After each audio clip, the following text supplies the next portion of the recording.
Hi, my name is Kay Sutha. I am a business strategist and I will be your host. In this podcast, I'll be getting raw, real, and relentless whilst interviewing successful entrepreneurs from all over the world who specialize in different aspects of business. We'll cover the 5 main pillars of business, which are sales, marketing, finance, operations, and leadership, but not forgetting mindset, live and digital events, plus much, much more. You'll gain insights, tips and tricks, and discover jaw-dropping actionable steps that you'll be able to put in place for your business right away. Hey guys, here we have another episode on the Uncensored Society podcast. Oh my goodness, this is going to be an exciting episode.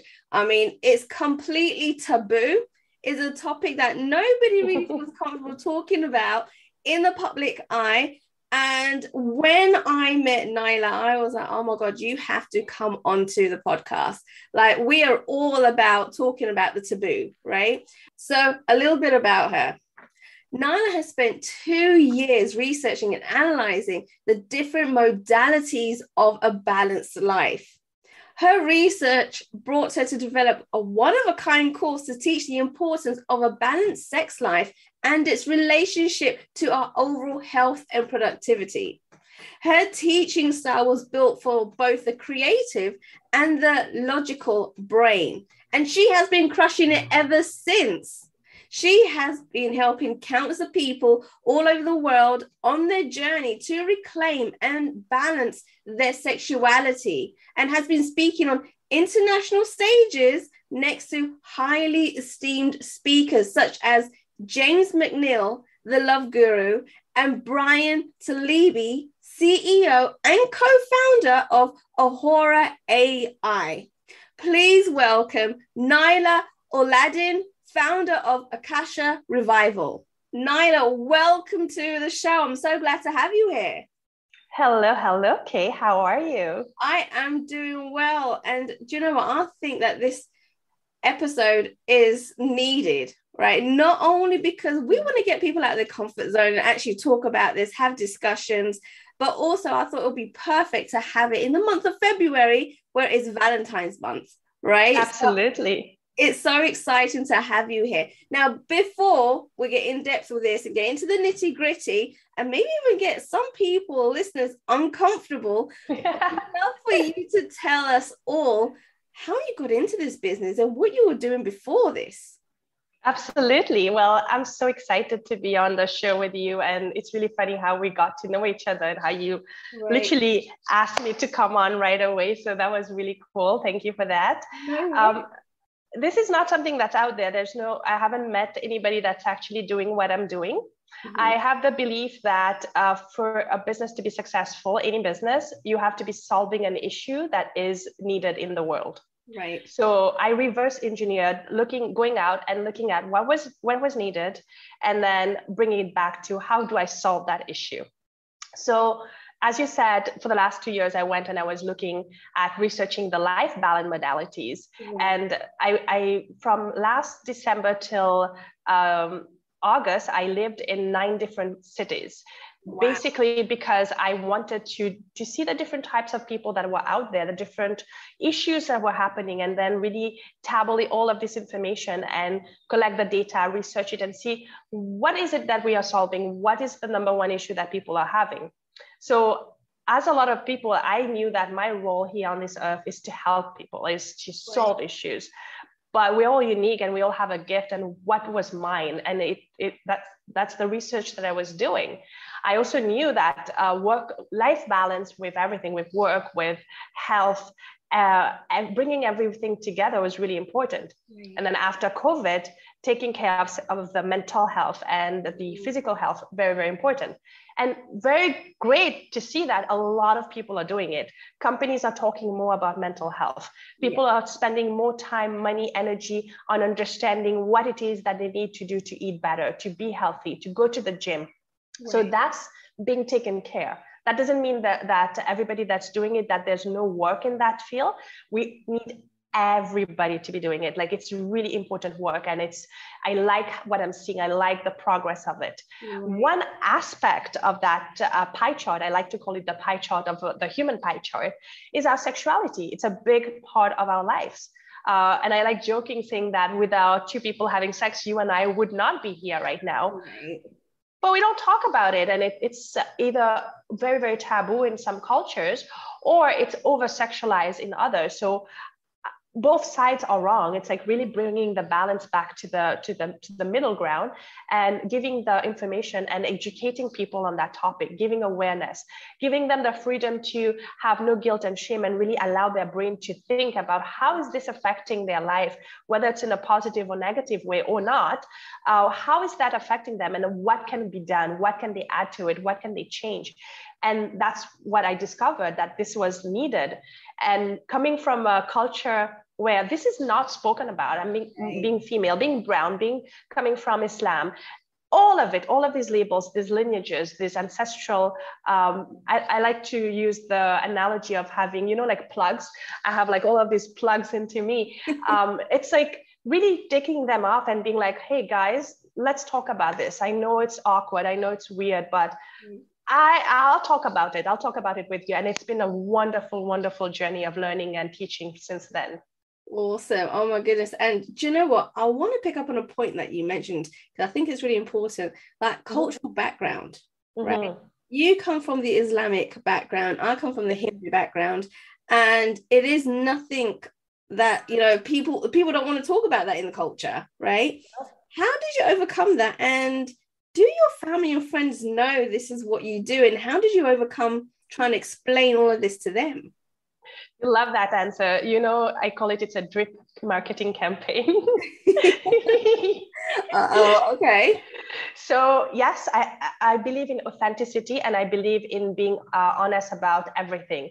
I cannot preach something that I'm saying, yeah, you need to be open about your sexuality, and then hide it from my family. That doesn't work. Yeah. So when I decided that this is it, this is what I want to teach, this is what I want to educate about, and I was 100% sure about it, I actually told my parents, I told my daughter, I have an 11-year-old daughter that doesn't actually live with me currently. And I told my friends. So it was a huge, it was very emotionally, physically draining. And I had to tell them why this was important on so many levels. And it's not just the sex level. There's like so many levels to this, the importance of what I'm doing. And it was very, very challenging, and it still is. However, it is a drip campaign. So it's a little bit of information as required, as needed, as it goes. And I'm really happy to say that it's been progressing really well. Awesome.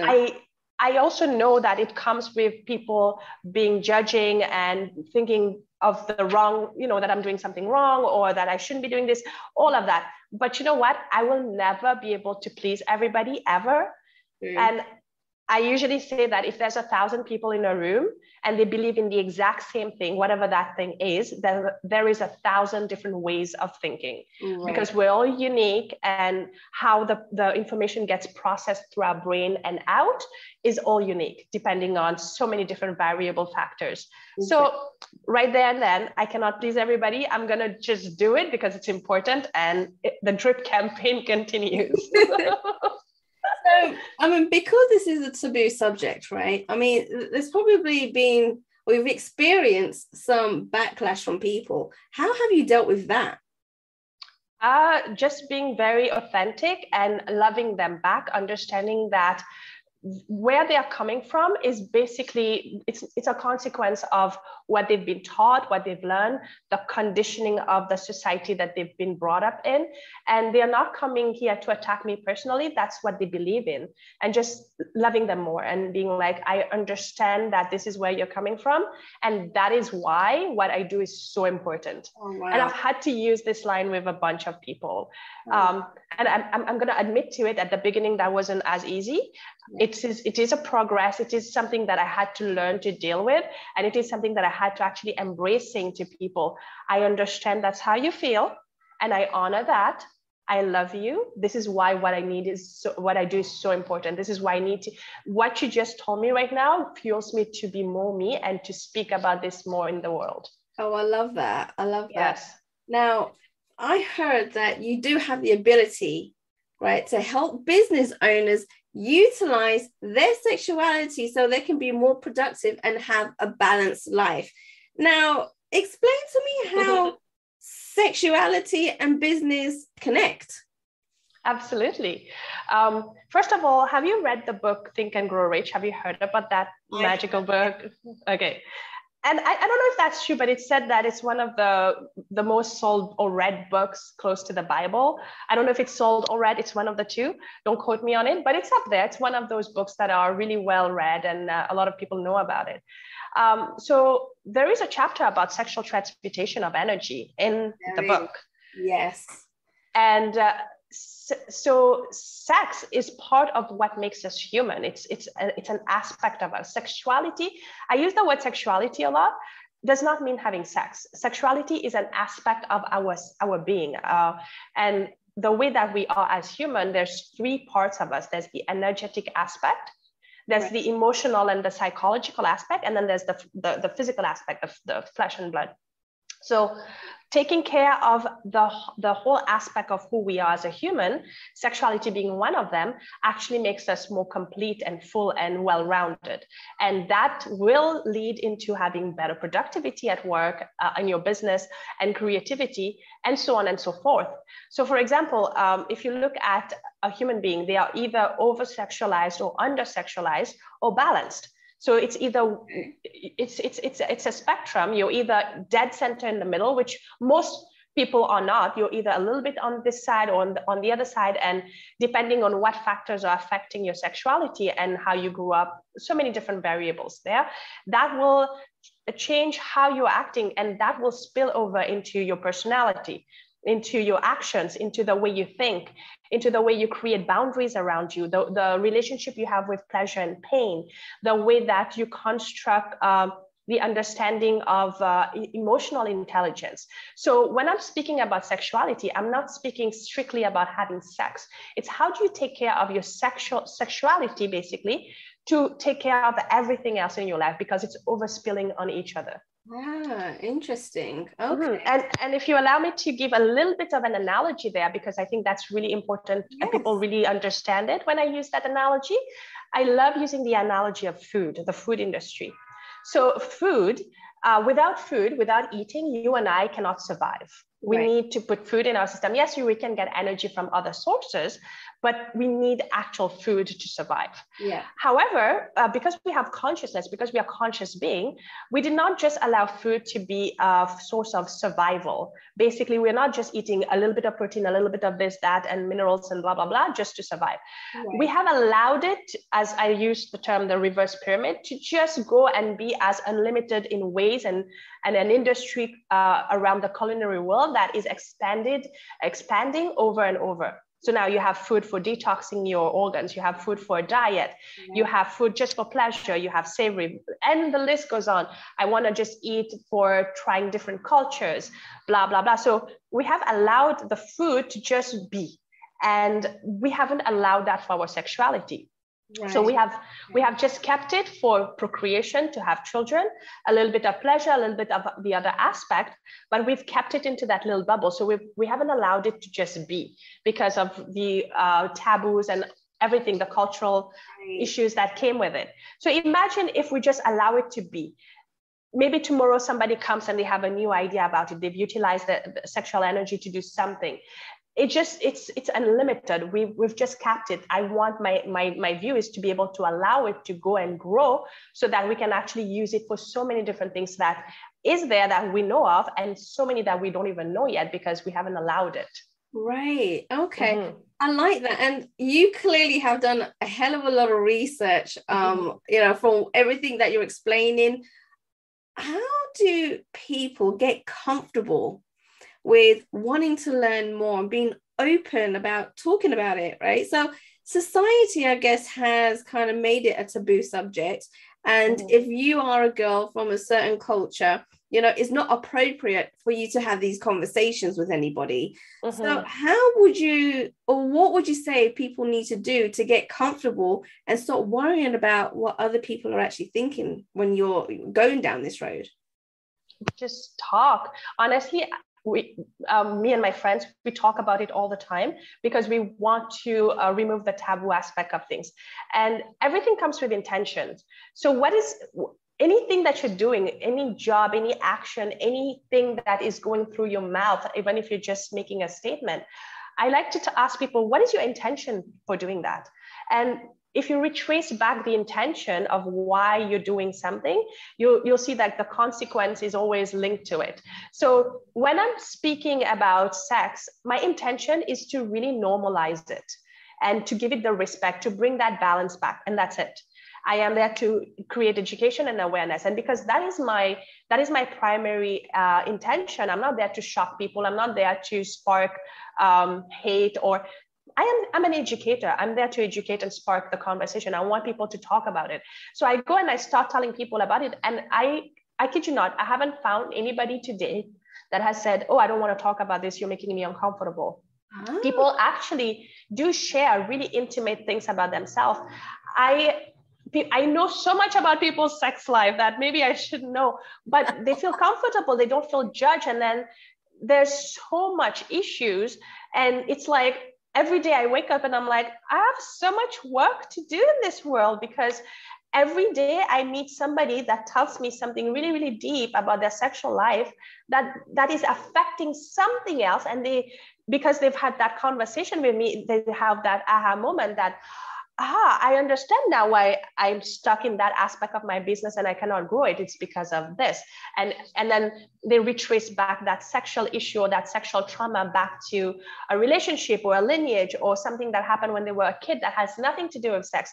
So one thing, the chain reaction is so flagrant that, it's people, they are not even concerned about the taboo of it or the embarrassment of it, because it's so entangled in everything else in our life that they get those really huge aha moments when we start talking. Yeah. So what I'm getting from you right now is there is people out there that want to talk about it, but are afraid to talk about it. And when they find you, they know it's okay to do so. It's okay to have questions, right? And so they feel very comfortable speaking to you about all these different intimate things. It's almost like, oh my God, I finally found someone that I can talk to, right? And not being judged. I love that. Yes. So Naailah, tell me what actually qualifies you as an expert in this field. Well, first of all, there's nothing like me. So, like I was talking to one of my friends when I was in Arizona, and he's like, Naailah, I see your course being in high school and universities, because what you're teaching is so important for children to know. And I was like, doctor, he's a doctor. He's like, doctor, no, like, I don't have a degree in this. Like, I don't see myself. He's like, do you think before the person had the first degree, there was a degree that was there for them to have that first degree, And I'm like, oh my God, what are you even telling me right now? He's like, you're new. This is brand new what you've done. You found an issue, you found the solution, and you spent time to really look into it. My database, as Eastern philosophies goes, they all believe in experimenting and experiential as opposed to read. So what that means is that any of those Eastern philosophies, they'll tell you, instead of reading how a chocolate tastes by reading it in a book, you should try the chocolate and eat it. And that's it. So my information is being in the public, talking to people for the last 2 years, collecting data, talking to men and women from different social economical background, and really bringing that information together. I'm actually right now in Mexico, in Playa del Carmen, and it's such a fascinating place to be, because I'm from Canada. I lived in Canada for 18 years, and you would think that this is a very multicultural place. You hear several languages as you're walking down the street. This takes the cherry. Like, this is it. I've met people from all parts of the world here, and now my data sample of who I can talk with and collect information has just expanded even more. People are coming from all over the world, and that's how I've been doing my research and my data. On the physical part, on the actual sexual physical aspect, because again, there's the energy and the emotion. When I was in British Columbia, I got to meet one of the world's gynecological expert on the field that became my friend. And I sat down and I have over 20 hours of recording with him and me asking him questions that are specifically to the female body and the male body, and how it's linked to trauma and hormones and the different chemicals that gets released. So for example, female ejaculation, it's not spoken about. Most female have never experienced it. People are very ashamed to talk about it. Well, his research, he traveled the world and that's what he does. And that is actually a lymphatic drainage. So if your bladder is empty and you have no pee in your bladder, and a person knows what they are doing and they are basically moving your lymph liquid, it actually goes into a female's bladder. And that's what the ejaculation is. So it's actually a health benefit, and it's promoting health. Because males have more sweat glands in their body. So they're sweating more than a female in general. So the female will process that through their bladder. So yes, the liquid that's coming out might have a little bit of urine in it because it's coming through the bladder. However, that's not what's coming out. So that's one thing. There's so many other things that we don't talk about because we don't know. And science haven't really been doing a lot of research on it yet. Now people are coming out with these kind of questions and research, and people are starting to ask questions and demand answers, right? So I was very lucky to have that person teach me. And that's very unique information that most people don't have. I'm very blessed. That is most definitely something new that I've learned. I didn't know this. And so it just kind of lets me know how important it is to actually know your body, right? We don't really know our bodies and how it works. And like you said, in science, they don't really talk about any of this. It's just very basic biology. Yes. And so it's really important to speak with you, to find out all this information, because you have been connecting with these people that have been, talking and discussing and researching about this for many, many years. And now, you're out there telling people, educating people, coaching them on really what goes on and what's behind, people's sexuality. And it's not a bad thing. People need to know about this. People need to know how it all works. Yes, 100%. I'm with you. So now, Naailah, are you able to teach our audience today, right, on something they can relate to and immediately apply? What would you say will be the first thing that they need to do to kind of balance their sexuality? So let's talk about, I'm a little bit of a quantum physics geek. All right. and I like to really explain things very logically. Let's take a very simple concept of, people ask me this all the time. Is it okay to have multiple partners? And we live in a world where there's everything should be a balance. However, we come from a part of the world or traditions where people were more conservative. And then there's revolution or evolution where everybody's like, oh, I'm gonna go and have sex with as many people as I want because I can, and there's no shame.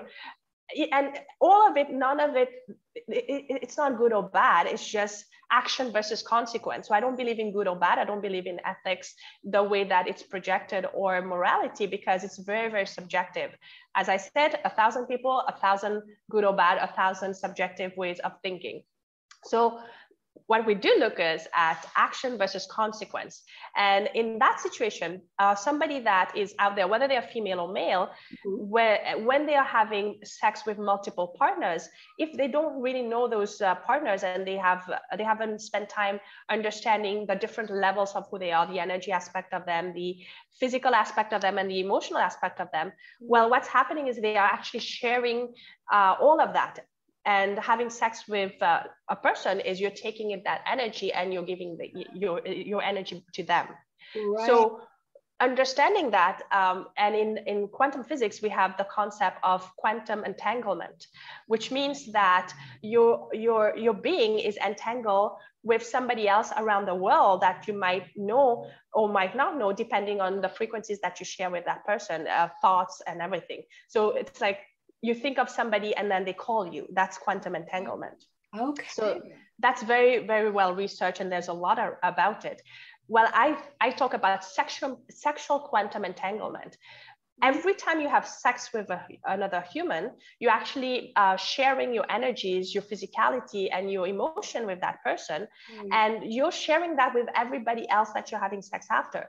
So if a person has sex with 20, 30, 40 people, completely fine, no issues there. However, the energies of that is being transferred throughout. So even if those 30 people never have sex with the next partners, but it feels like they've had sex with each other, in a sense, because all of these energies are quantumly entangled now.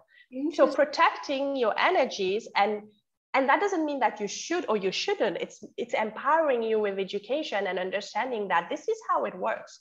So when you are out there and you do want to have that sexual connection, be mindful of who that person is, and if you really want, because that is staying with you, whether you're male or female. Right. And it's a very interesting thing. So people, I meet whenever somebody is on a one aspect of the spectrum, whatever that is, on anything, whether it's sex or food or whatever, right. When they are allowed to go out, they usually go all the way on the other side, because now they feel like, I'm going to do this, I'm going to enjoy myself, whatever. Right. And then they find balance back once they start understanding the repercussion of those actions. And balance is where you need to be in every aspect of your life. So I meet a lot of people and they're like, yeah, you know what? I was in a relationship and it wasn't working well. And I felt very guilty because of A, B, C. And then there was a point in my life where I went and I had sex with multiple partners. And then I started feeling like this, and I was feeling very lethargic. I couldn't concentrate. I did not understand why I was feeling, my confidence went up and then my confidence went down. So basically what's happening is you're playing with all of these different energies and now you're not in control of it. So being aware of this is very, very important. Wow. And communication. Talk to people, find out more about them, explain to them what you're desiring from a sexual relationship. Find out if that's what they want. And that is the number one advice I can tell to people. Communicate. It's funny that you say that, because I feel like a lot of people, when they go into a relationship, they don't talk about this aspect of it. And it's almost like, let's just go into this relationship and just see what happens. Let's not discuss it, because I guess people find it awkward to talk about this, especially in the beginning, right? Yeah. And I say, don't have sex without talking about it. Wow. Okay, I see. So I've got another question for you. Now, I know you work with both women and female, right? Male and female. Mm-hmm. Do they have very similar stories or, struggles in relationships and their sexuality? Or is it like completely different with both men and women? It's both. They have very similar ones. And then there are some that are more biologically different, psychologically different, because we are different beings. Okay. However, they both have issues. Men are being raised to believe and act a certain way, right, that they want to change. They want to be more empowered. It's the same thing. It's the same thing on both sides. It's just the biology of it is different. Okay. Yeah. And on that level, yes. But yeah, I love working with both men and female, and it's very empowering to be able to teach this to somebody. Very, very. So being a woman yourself, do you find that men have struggles approaching you and that they feel more comfortable speaking with another man, or vice versa? Have you experienced any of that? Not really. I have both male and female clients. I do have female clients that prefer a female to talk to, and that's because they come from trauma with masculinity, and because of their different traumas. And it could not necessarily be a sexual trauma. It could be any type of trauma that has to do with the masculine. They don't feel very safe around, or they've had a father figure or a relationship, and it could be very nothing to do with the sex life, but just their relationship with the masculine makes them more comfortable talking about this to a female. And that's one aspect. And also transitioning them so that after they are done talking to me, after they are done having all of the education, they are comfortable having that conversation with a male is very important to me, because that's balance. They should be able to, and there are amazing male out there that they could share this information, talk, being empowered to have men friends in their life, and the list goes on. So it's very important for me when a female comes to me and she's like, hey, I really like what you're doing, because I would not have been able to do this if it was a male, and I feel so comfortable sharing this with you, to transition that so that after we are done, she actually feels comfortable talking to a male, because that's what I do. That's very important to me. And the same thing, I find it's very similar to why a man would prefer talking to me, because they also have authority issues with the masculine, or they feel guilt and shame, or they feel that they're going to be judged by a man for whatever issues they are having, or questions, or learning. So they feel much more comfortable talking to me. And it's the same thing. I welcome them, I honor them, I teach them. I also want to see them being able to have that kind of a relationship with a man as well, so that in the future, if they have a buddy and they feel like they want to talk about something sexual, they feel empowered that they can go and talk to their buddy about it. And guess what? That buddy would probably be very, very happy, because he also felt like he couldn't. Now he's feeling more empowered to have that kind of conversation. Yeah. So yes. Amazing. Now, following on that, are you able to maybe give us one or two stories about a couple of your clients that you worked with, and where they were at in the beginning, and how you worked with them and what the results were at the end? Absolutely. So I have a really beautiful girl that she came from a background of a very strict Christianity, and she was actually Indian too. And so without her parents or anybody telling her anything, she took on the whole societal norms, and she actually thought that having sex was hurtful for her physically. So she told me that she can't physically have sex; it hurts. Oh. And when we dug a little bit, that you'll discuss with a doctor, maybe. Yeah, you could, and that she didn't get any more help or resource going from that level and actually having a doctor. And I want to tell you that anything that anybody is experiencing on a physical level is an emotional trauma, an emotional thing that they haven't dealt with. So yes, it becomes a physical. It's your body telling you you need to go back. You need to go deal with this. Right. And 100% you need the doctors. You need all of that. That's not what I'm saying. You don't. You do. But if you want to look at it in a holistic way, why it even happened, how to resolve it from the root cause, but not just put a bandage on it, you have to go back to the emotional aspect and the energy aspect. So for her, it was because she was told from the young age through the people that she was surrounded with that sex is, you don't have sex. It's not supposed to be pleasurable. It's not supposed to be enjoyed. It's not supposed, and it wasn't somebody that said that to her. That was what was made aware of her around her. So there was a point where she called me and she's crying. She's like, I don't think I'll ever be able to enjoy sex.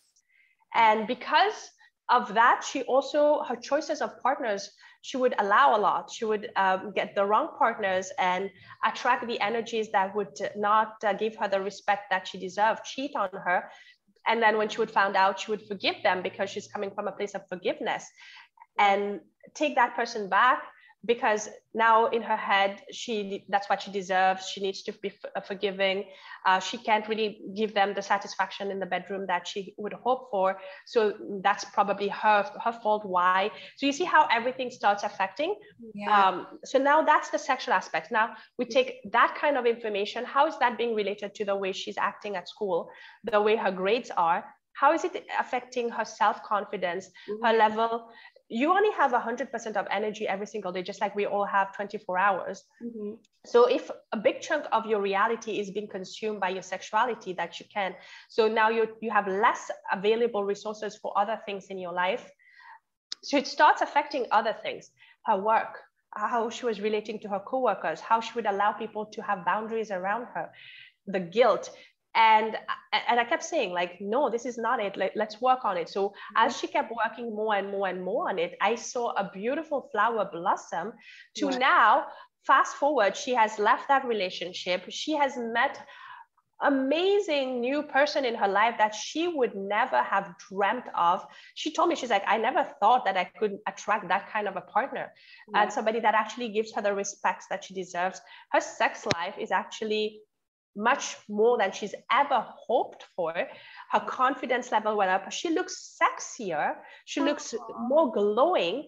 And because now she has that kind of a confidence, her grades are better, her school, her work, it goes in every aspect, and it makes you a whole round person. So that's interesting. And she also understands. And I said, again, every time you're doing something, I always bring it to the consequence and the action and the intention. Why? So what are you trying to achieve from that relationship? I think she's like 24. You're 24. Do you think that's going to be your forever happy ever Prince Charming?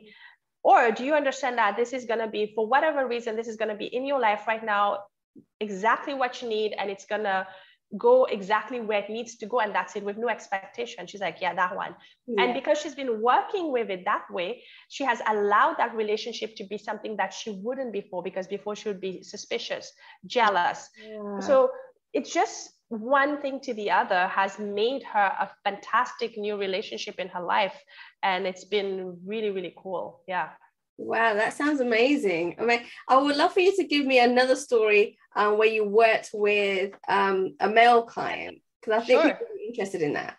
Yes, a lot of male have sexual traumas that they feel they cannot talk to another human to, because we believe, I don't mean you and I, society as a whole, when we speak about sexual abuse, our mind typically goes to a male abuser and a female victim. Right, yes. And that's not the case. I am here to tell you that I have spoken and dealt with men that have had horrible sexual things done to them, horrible traumas done to them on the sexual level, or traumas that are not on the sexual level that affected their sexuality. Oh, wow. So again, one thing leads to the other, affects everything in their life, and how they react to female, how they feel that they need to project their masculinity because something happened to them when they were 6, was 8, it's a real thing. So I actually have quite a bit of people that I have dealt with that have had really troublesome things done to them by an authoritative figure, by another male when they were younger, by females, by younger girls. And the stories are so varied, and how this has affected them and the way they relate to their sex life, their relationships, and as a consequence, the way they relate to the other gender and how they work, everything, their work, their relationship with food. It's a huge issue, and really talking about it has allowed some of my clients to actually go and have those conversations that they've never told anybody that they were raped, that they have never told that they were touched inappropriately by a teacher. And having those kinds of conversations and dealing with that and learning how to work with that and reverse engineering that back into a more holistic life in general. Very empowering, extremely empowering. Yeah, I mean, God, you're not just talking about, little things that I guess people are struggling with regards to sex, but the whole trauma behind it, right? The psychology behind it. Like, this is a lot that people have been carrying around with them. And I guess that's where they're getting stuck and finding that balance. And you're actually dealing with all these traumas and people spilling their, emotions and all this stuff that's been going on with them. How do you deal with that and hearing all these stories that they're telling you? I'm completely fine. I see things, I'm very mathematical in my ability to see frequencies and how energies work and how it gets translated into physicality. So for me, it's just a fascinating world. I'm just doing my job.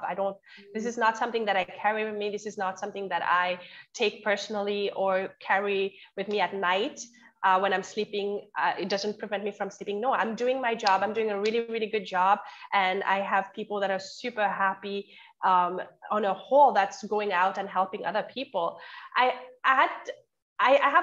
You asked for one story. I have one story, and I cannot go too much into the detail of that story, but I'll give you the overall of it. Yeah. So that's a male in his 50s. Mm-hmm. And from the time that I had met him, he is somebody that is trying to change the world in the most beautiful way possible. And he works with men. He wants to work with men that are going through midlife crisis, men that are having those deep issues at a point in their life where they are not understanding where they are, how they can get out of this. And he's doing such an amazing job. But I could also feel that there was something that was not allowing him to do that job as the best ability that he could, the best version of himself. And I never understood, because it just didn't, that's the reality of it. He's doing it, but there's something missing. And I couldn't know what that was. Eventually, as we started talking more and getting more into the issues, I found out that there was a guilt that he was carrying of something that he had done, that he had served time for. Oh, wow. That he had, his family was not talking to him as a consequence of, and he's carrying that guilt. And because he's so ashamed and guilty of it and being judged because he thinks he did something terrible, he's not okay to share it with anybody. And that is weighing on him.